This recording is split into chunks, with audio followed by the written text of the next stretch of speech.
And now we're here. We are here, and we hope you are too. Welcome to Lunch with Linda. I'm Linda Daniels, and you are now inside Northampton Wools. I have a very special guest today, which I'm going to introduce in just a second, but there are a couple of things that I wanted to say before we get started with all of that. And first of all, thank you for making Malrigo Day such a wonderful success. If you were here, you know that it was pretty crowded, pretty busy. It was filled with people wearing all of their Malrigo creations, which was a lot of fun to see, and friends meeting friends, and lots of chatter, lots of talk, and lots of showing off. So we were able to post quite a few pictures of it, and if you haven't yet, you still have time to go ahead and take a snapshot of your Malrigo creation, doesn't matter which of their yarns it is, and post it with the hashtag Malrigo Fit, and the other one is Malrigo Day. Either one of those hashtags will get you going. We do also still have little QR codes left. These are good until November 3rd, and they are good for either free or 50% off of patterns on Ravelry. And they have made a number of different patterns available using a lot of their different yarns.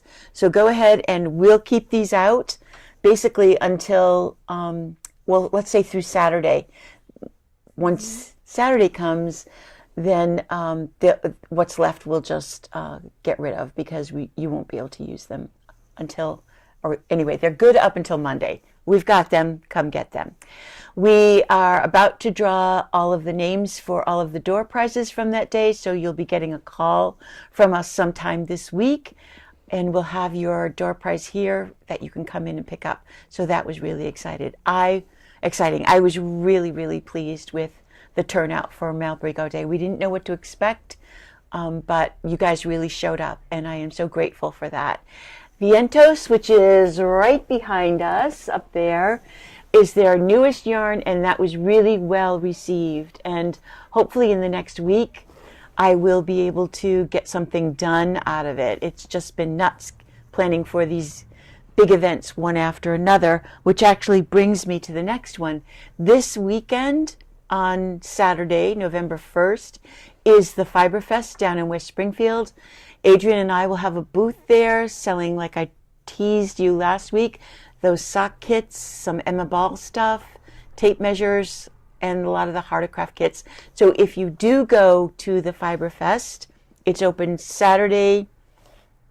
I think it opens at 9, from like 9 to 5 or 6, and then on Sunday, it's only open till 3.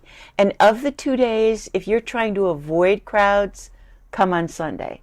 Saturday is definitely the crazier of the 2 days. And before I introduce Whitney, I just want to tell you one more new thing. She's sitting here also patiently. She's going to show you one of the yarns that she reps that we absolutely love, but I want to show you this first. When I saw the cover of this book, I called Gail, who is the book distributor that I deal with, and I said, Gail, I want that book as soon as it comes, because I'm going to sleep with it under my pillow. Because, man, right? Come on. How can you not? I mean, I get that some people wouldn't, but jeez, Louise, they're fantastic. Not only is the cover great, but the sweaters inside are beautiful as well. And I've tagged a couple of them, because sweaters like this you can use with the yarn that we're about to show you, called Patagonia, from Juniper Moon Farm. And there are several things in here that just really speak to the whole New England kind of feeling, that whole fisherman out there on the water. And this one I really love. This gauge is a little bit tight for the Patagonia, but it will really make those stitches pop. Really love that one as well. Really pretty.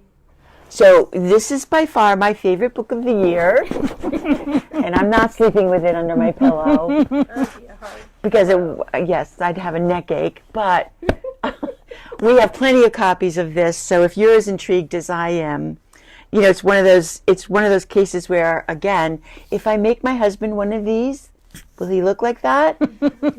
Yes, he will. Because he does. He has a beard. All right. So I'm so happy, really. Yeah, Barb, Shelley, Jean, Sally, Amanda, Cindy, Paula, Lucia, Penny, Eileen, Deb. Wow, lots of people. Kate doesn't have a mic on, so I don't know if you can hear her today. But thanks to all of you for showing up, and again, thanks for coming. So a really special guest today, Whitney Terrell. Is that Terrell? Terrell. Mm-hmm. Whitney Terrell is the sales rep for Knitting Fever, and we have a lot of Knitting Fever yarns. We do a lot of our business with them, and we've got some exciting things to tell you about too. But Whitney, in addition to being a sales rep, is also a really great designer, and she is going to talk to us right now about what her experience is, and we're going to show you some of her designs. So welcome, Whitney, and thank you so much for agreeing to this. Well, Linda, thank you for having me. I'm so tickled to be here. So you were actually a shop owner. Yes. So I got into the industry as a shop owner when my first child was just a year old. So about 16 years ago, I opened a shop in Virginia in a little 200 square foot office space in the hopes of just inspiring my community to make things that they could treasure forever. So how old were you when you learned to knit?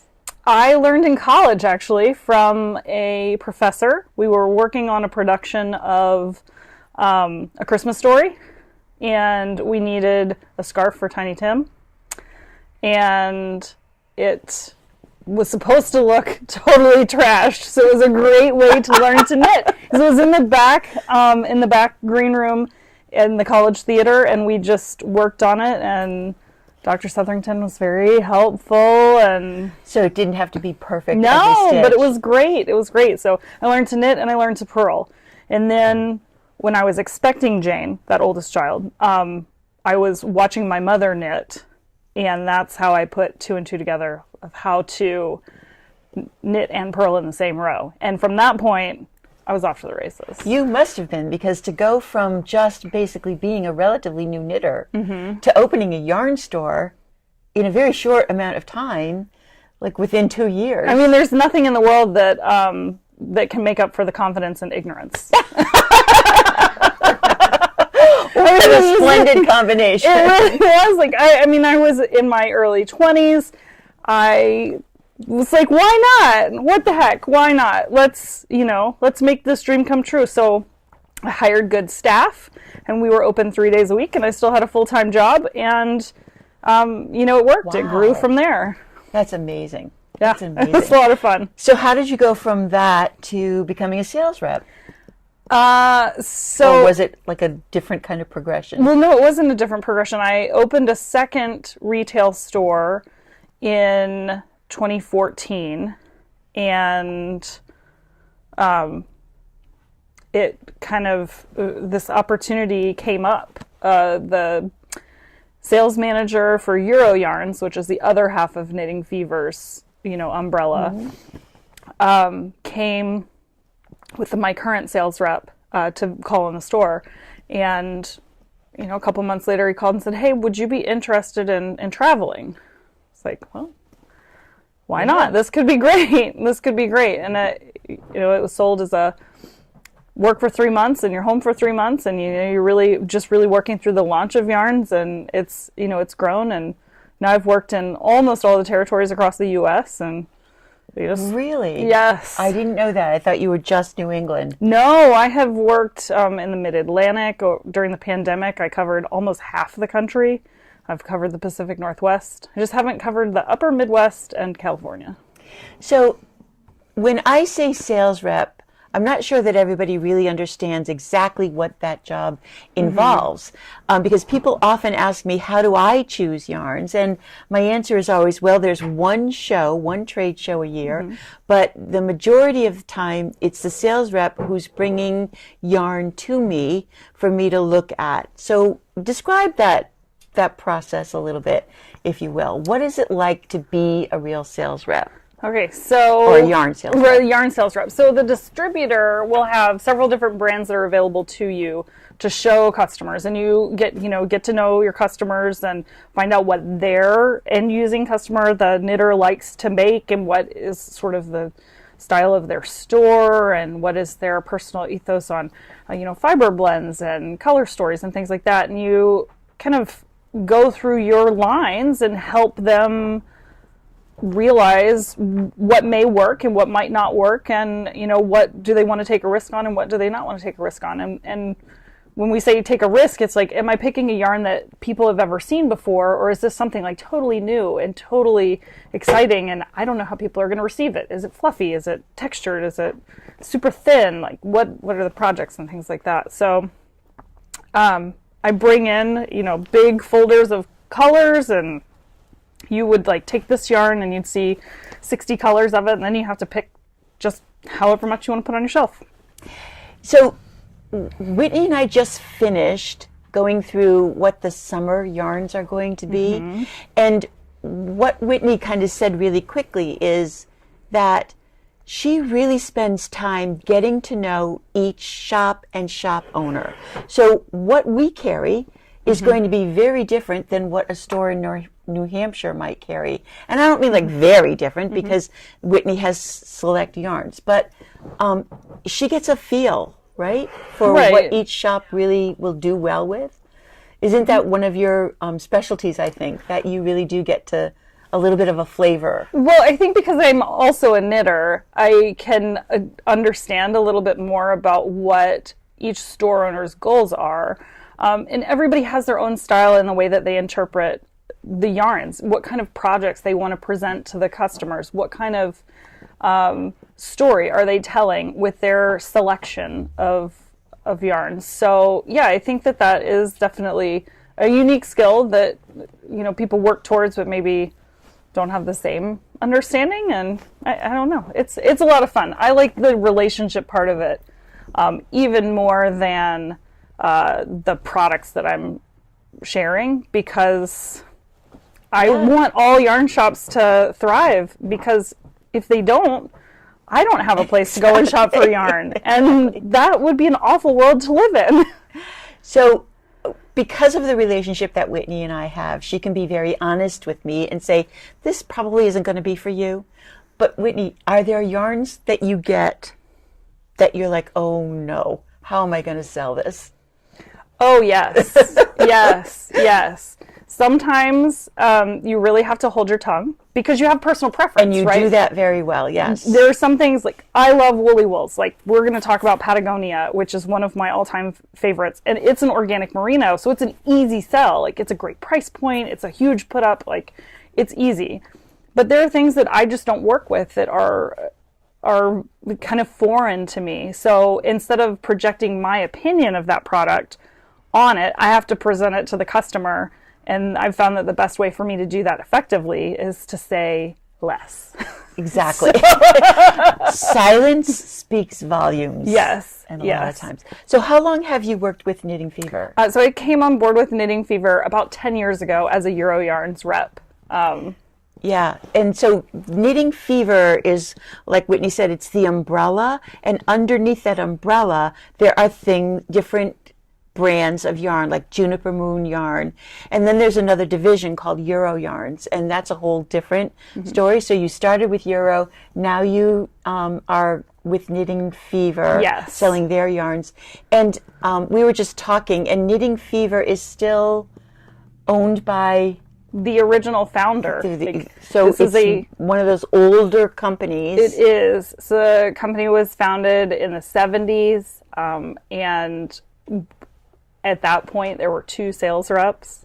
One of them was the owner of the company, and he and the first rep traveled the whole country and developed all these relationships with store owners and listened to them and took really into account what they were looking for and what the customers needed. And that's how the company like built up and grew. And I mean, we've gone through all sorts of different things. Like we used to have Elizabeth Austin bags, and we distribute needles and all sorts of things. And it just keeps growing and evolving. And sometimes we acquire different brands, or are met with a designer who wants to bring on a whole new line, and we're in a really interesting position to be able to do that. And it's fantastic, and it really is a family. Like, we don't get together for sales meetings anymore because of the pandemic, but it's the kind of situation where you're sitting down with your 10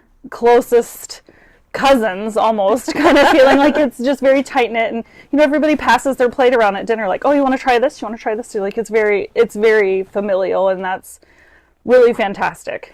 So Northampton Wools opened in 1981, and I remember Sian coming with his baskets full of yarn as well. So yeah, they've started in the 70s, we started in the 80s, and it has really been interesting to watch the evolution of yarns as well. We went through that whole crazy the scarf novelties. yarn. Yes, scarf yarns. Everybody needed to learn to knit with that hairy stuff. Eyelash, oh yes. So, like I said, Whitney, in addition to being a wonderful sales rep, is also a fantastic designer. And she brought, very graciously, some of her designs. So tell us about this one. All right, so we will lead off with my most popular design, and this is the cardigan version of the Lobster sweater. And Isn't it great? Lobstah, like you're in New England. So it's a top-down colorwork sweater knit in Patagonia. And The other side of it, Linda. Hold the other side of this? Okay. yeah, and it's got a little striping on the arms, so it's a combination of a motif and that traditional sort of like nautical Breton sweater. Love it. And in the in the Patagonia, she's going to show you several of these. It just feels fantastic. Now, you can get this as a pullover as well, right? Correct.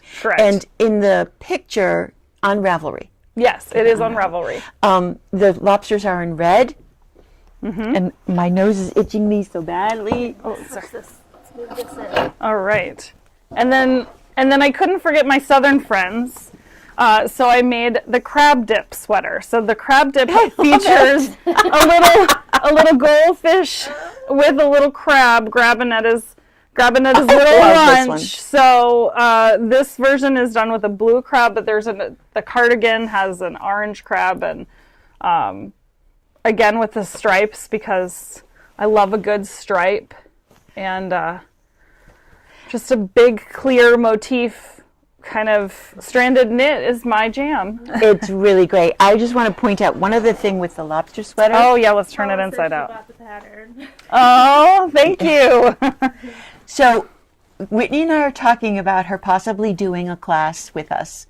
So we're going to talk some more about that, and I'll let you all know, because in this lobster sweater, Whitney used something called, what is the technique? Ladderback jacquard. Ladderback jacquard, which is what these lines are right there. And it's a way of catching the yarn without having to twist the yarns all the time. Very specific technique. Can you see that good? Yeah, I zoomed in. Because look at how you can tell it's a lobster on the inside as well as on the outside. Yeah. It's fantastic. Thank you. Thank you. It's it's fun. I love colorwork knitting. It's like painting with yarn. And then you did this. I did, and I only have the little crab sweater, but I did junior versions of the crab dip and the lobster. And those sweaters are available in a 2-pack. So you buy one pattern and you get the kid's lobster and kid crab. So it's called the... Oh my God, really? Yes. What size kid does it go up to? Like, so what are the sizes? I believe up to a size 12. So like Perfect. A 12-year-old. Yes. So big. That's about it. I mean, kid. after 12, they're pretty much wearing an adult small. Absolutely. Absolutely. Yeah. That We have a question. Yeah. Okay. Where in Virginia was your first shop? My first shop was in Rocky Mount, which is about 30 minutes south of Roanoke, so sort of in the western half of the state. and this. This is my latest design to be published. This is, I'm going to turn it around, Frosty. So a little all over color work, a little snowman with a red scarf. You've got some duplicate stitching to give you all that detail and make it easy to manage. Like, who wants to drag that little bit of orange, right? You didn't Right? drag it No, all the no, way around. no. No, that's stitched in, but it's very fun. So if you're in need of a holiday Oh sweater, my you gosh, still this have is just time. so beautiful. Thank you. And this is top down as well. It is. It is. I love a top-down circular yoke sweater. And I love the snowflakes on the body. I mean, now I get that this could be intimidating for some people, but really and truly, once you start doing color work, you're hooked, and it's not that hard. No, not at all. Every stitch is knit, so And how every hard can stitch it is be? knit, and you really get into the. People like panic about a chart, but truthfully, once you get the chart established, it's more of, okay, how many stitches out, how many stitches in, than having to count every single stitch on every single row. It just doesn't happen like that. You're really reading from your knitting more than reading from a chart. Right? Absolutely. Yeah. And I hold one yarn in each hand, and I think that gives me an illusion of knitting faster because both hands are active and both sides of my brain are engaged, and it just is really, it's fun and rewarding. So Engaging, that was the word out. Yeah, and I always tell people who, when they take one of our two color, two hand classes, that your brain is going to be tricked. If you're right-handed, you're going to trick your brain into thinking that most of the work is being done by your right hand and your left hand is just following along, and the opposite is true too. If you're left-handed, you will be able to trick your brain into thinking that all the work is being done by your left hand and your right hand is just following along. So it's a lot easier than you think. So we've got a bunch of Patagonia, just so you can see what kind of color. How many colors are there in Patagonia? oh my gosh, I think this is a card where there are nearly 60 shades. I mean, there's a lot of color. We've got some beautiful, like, floral shades back here. This one's Rambouillet, but that's okay. Okay, yeah. Because I'm just realizing that we put both Rambouillet and the all right. Patagonia out here. But Rambouillet, now that we're talking about it, is another one of the Juniper Moon Farm yarns that we did.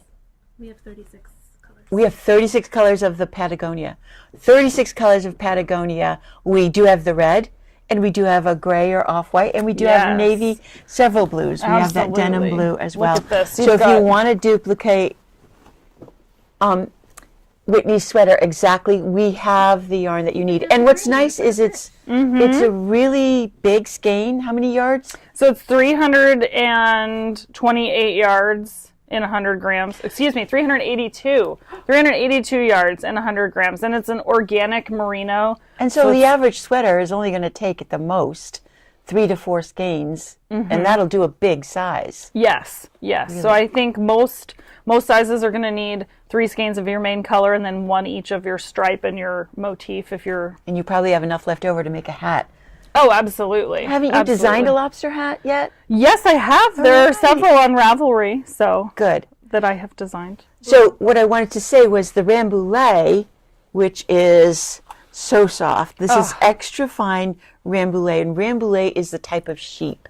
So it's not necessarily like, I don't know what I'm thinking, but it's the name of the sheep. Yes. So it's really incredibly soft. This is not a superwash. No. This, again, is an authentic wool. But back here, I've done the Haruno sweater out of it, and we're going to be having a class in that. There's still room in that class if you're interested, and it's on the website. But this is an absolutely gorgeous yarn, too. It's interesting, too, because you can feel the difference of the two next to each other, and this is although they're both non-superwash wools, this is what I would call an authentic, like a woolly wool, like you described it. It is a woolly wool. And this feels a little bit softer, and this is, yeah, they're close to the same gauge. This might be a bit heavier. A little bit heavier, more firmly in that DK or light worsted kind of gauge. And this is really going to work at that 21 to 22 stitches for 4 inches. You said you like to work with this at 5.5. I do. Yeah. I don't know that you can see the difference on the camera, but there is a little bit of difference. But we've got a lot of inventory in the Rambouillet, a lot of colors in that as well. We've got both of them. I wanted to show you something else that Whitney sold us. This Laines stuff is du beautiful. Nord mohair in the Poema line. Poema is a whole line of these gorgeous gradient shades and on a couple different bases, and this mohair is just so dreamy. So Linda's got this single skein scarf. Isn't this phenomenal? This is one skein. Wow. So beautiful. So when we say gradient, that's, you get that multicolor, but very slowly. So it's a real slow progression through the whole color line, and you can see the colors in the skein. Now this mohair, this has silk in it, right? I think it does. Let's see. Yes, it's 30% silk, which is a pretty high silk content for mohair. I think a lot of times it's just 20%, but it feels it. So when they say luxury line, they mean it. It really lives up to its name. This stuff has been beautiful and really well received. Now you can knit with this by itself, like that scarf that I just showed you, and you're not on a really tiny needle, as thin as the yarn looks. You're on a like a 6 or a 7 needle, so it's not that time consuming to knit, and you end up with an incredibly beautiful piece. And along the same lines, this is the, because we have 2 of these. This is the regular Poema. This is the wool. We also have the cashmere, which is, you can't not love that yarn. Oh my gosh, it feels like butter. It's so soft. But this, that's what you want to sleep with. right? Another book, the cashmere. No, this Poema wool is beautiful, and it subtly marls as the colors change, which is a very cool way to achieve that color change between. See how there's green and purple in there? Yeah. Just, it's like a forced fade, if you will, because you have colors that are not neighbors on the color wheel, but it is beautiful the way they do that. And then look, this one is the cashmere. And this is, I mean, I think I said this before, this is the most expensive yarn that we have in the shop, but it is so worth every penny. Not only is it the 100% cashmere, but it has 545 yards. Am I right?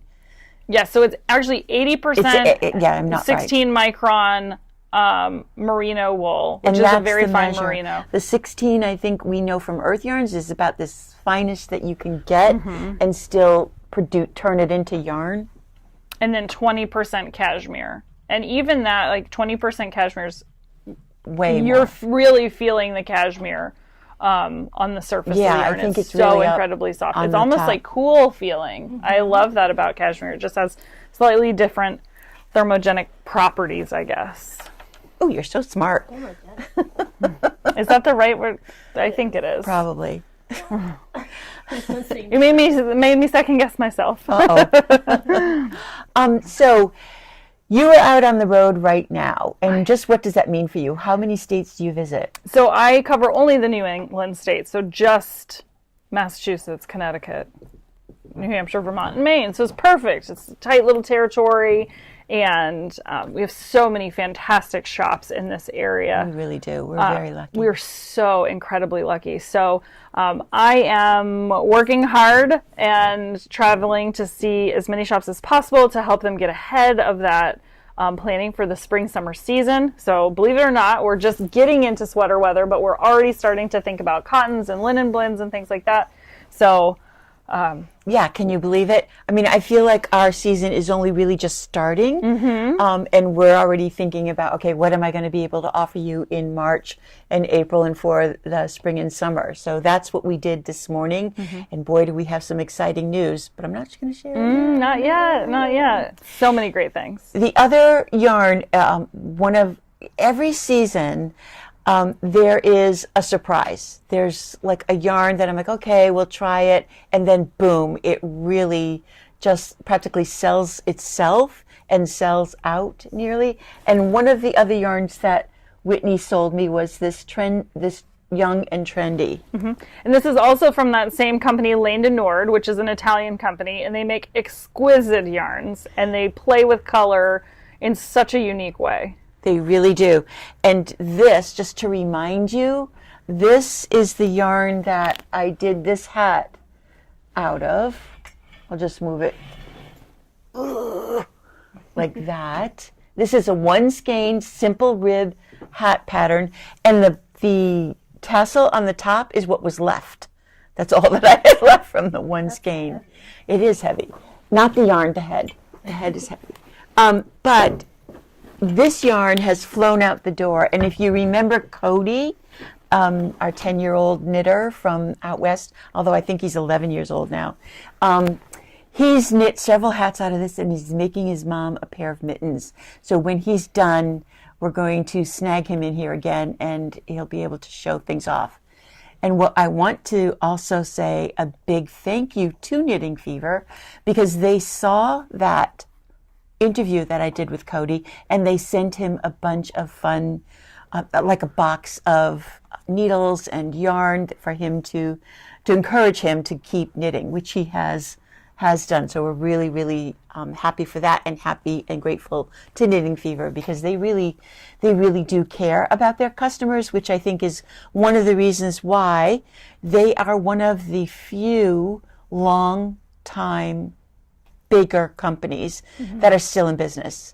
We've been seeing, yarn companies get eaten up by bigger companies that may not even have anything to do with knitting, but they start to want to build that part of their business as well. So it's really, really special to be able to still do business with a company like Knitting Fever that really, really cares about their customers. They've been great for us. They've been big donators to our shop hop every single year for our door prizes. So we want to support them as much as we can as well. So Whitney, I can't thank you enough for coming by today and for agreeing to do this. Oh, it's not always easy. And tell us, what is this? Oh, this is the Bloom sweater. And the Bloom sweater. Yeah, this is also one of my designs, and this happens to be the pullover. It was originally launched as a cardigan that had all over colorwork, and then I simplified it a little bit and did it just as a pullover. And that's done in Patagonia. All right. I was going to ask you what your favorite yarn is, but I think you answered that question. Yes. You can find the pattern on Ravelry. What is it just Whitney? You can either search Whitney Terrell or Adventure Bound Designs. And your last name is Terrill? ELL. ELL. We'll link it. So yeah, we'll have a link in the show notes, and you can get the patterns on Ravelry, and then come on in and pick your favorite color combinations. And oh my gosh, I would love to have a Whitney window. Oh my gosh, that's so flattering. Oh my goodness, that would be lovely. I would be so honored. Well, Whitney will also be at the Fiberfest this weekend. She is, if they're in the same, I think I'm just a row behind you. I think you are a row behind us if they're in the same place. They'll be in one aisle, we'll be on the next, so you'll be able to see. Are you bringing these sweaters with you? Yes, I'll have these and even a couple of other new releases. Ooh. So please do. I can't wait to see them. Again, thank you so much. And with that note, you know what comes next. You absolutely must go knit something. Bye.